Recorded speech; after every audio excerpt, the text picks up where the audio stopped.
Assalamualaikum warahmatullahi wabarakatuh. Halo teman-teman semuanya, perkenalkan, aku Elsa Nuraini dari Program Studi Statistika Universitas Nahdlatul Ulama Lampung. Di video ini, aku mau bahas salah satu topik penting di mata kuliah program linier, yaitu metode simplex. Metode simplex adalah teknik matematis untuk menyelesaikan masalah program linier, yaitu mencari nilai optimal, maksimum, atau minimum dari fungsi tujuan dengan beberapa kendala linier. Metode ini menggunakan tabel simplex dan proses pivoting untuk menentukan kombinasi variabel keputusan yang memberikan hasil terbaik. Misalnya, kita punya sebuah soal seperti ini. Kita diminta untuk memaksimalkan fungsi tujuan Z sama dengan 3x1 ditambah 5x2 dengan kendala 2x1 ditambah x2 lebih kecil atau sama dengan 18, 2x1 ditambah 3x2 lebih kecil atau sama dengan 42, dan 3x1 ditambah x2 lebih kecil atau sama dengan 24. Serta x1 dan x2 harus lebih besar atau sama dengan 0. Nah, biar gampang dibayangin, kita kasih konteksnya ya. Misalnya, X1 dan X2 ini adalah jumlah produksi dua jenis barang, yaitu produk A dan produk B. Produk A menghasilkan keuntungan 3 juta rupiah per unit, dan produk B menghasilkan keuntungan 5 juta rupiah per unit. Kita ingin tahu kombinasi produksi berapa yang menghasilkan keuntungan maksimum dengan batas sumber daya yang tadi kita sebutkan. Langkah selanjutnya yaitu ubah ke bentuk standar.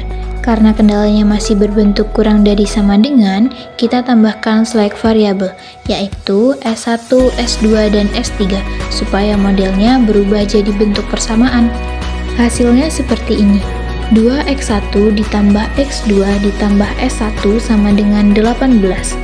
2x1 ditambah 3x2 ditambah s2 sama dengan 42.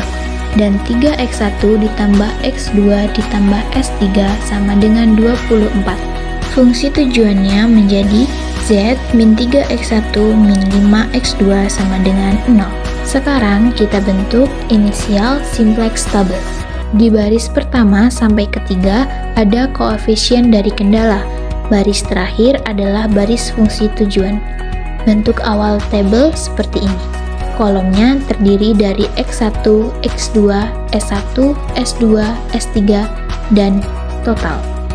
Di baris 1, 2, 1, 1, 0, 0.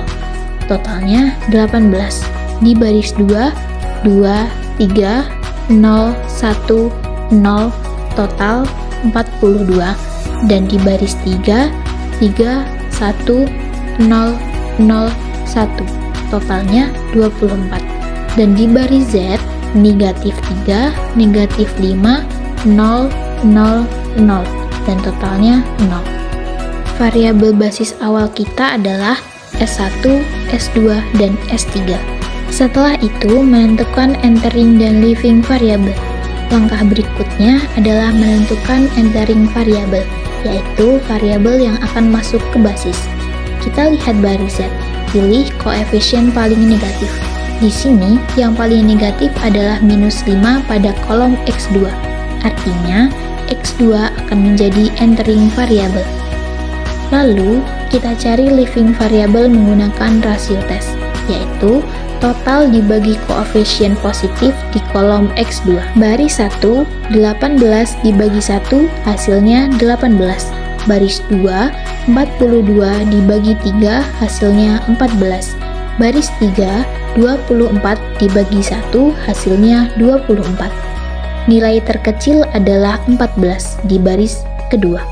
Jadi, baris kedua menjadi leaving row. Dan pivotnya adalah angka 3 di posisi baris 2 kolom X2. Sekarang, kita lakukan pivot operation.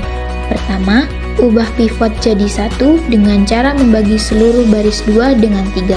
Setelah itu, hilangkan nilai di kolom X2 untuk baris lainnya, agar hanya baris 2 yang memiliki nilai 1 di kolom X2. Setelah kita lakukan operasi baris tersebut, hasil tabel baru menjadi seperti ini. Baris 1, 4/3, 0, 1, negatif sepertiga, 0, dan totalnya 4. Baris 2, 2/3, 1, 0, sepertiga, 0, totalnya 14. Baris 3, 7/3, 0, 0, negatif sepertiga, 1, dan totalnya 10. Dan baris Z berubah menjadi 1/3, 0, 0, 5/3, 0, dan totalnya 70. Setelah itu, kita cek kondisi optimal. Sekarang, kita periksa baris Z lagi. Semua koefisien di baris Z sudah lebih besar atau sama dengan 0. Artinya, kondisi optimal sudah tercapai. Nilai fungsi tujuan maksimal adalah Z sama dengan 70. Dari tabel akhir, kita dapatkan X1 sama dengan 0, X2 sama dengan 14, S1 sama dengan 4, S2 sama dengan 0, dan S3 sama dengan 10. Kalau kita hubungkan lagi dengan konteks tadi, artinya perusahaan akan mendapat keuntungan maksimal sebesar 70 juta rupiah jika memproduksi produk B sebanyak 14 unit dan tidak memproduksi produk A sama sekali. Kondisi ini memenuhi semua batasan sumber daya yang ada. Jadi, sumber daya perusahaan digunakan secara efisien dan optimal. Itu tadi pembahasan singkat tentang metode simplex untuk masalah program linear. Intinya, metode ini membantu kita mencari solusi optimal dari sistem persamaan linear yang punya banyak batasan. Semoga penjelasan ini dapat membantu dalam memahami langkah-langkah dengan lebih mudah dan jadi referensi untuk tugas nanti. Terima kasih dan semangat belajar selalu. Sampai jumpa. Wassalamualaikum warahmatullahi wabarakatuh.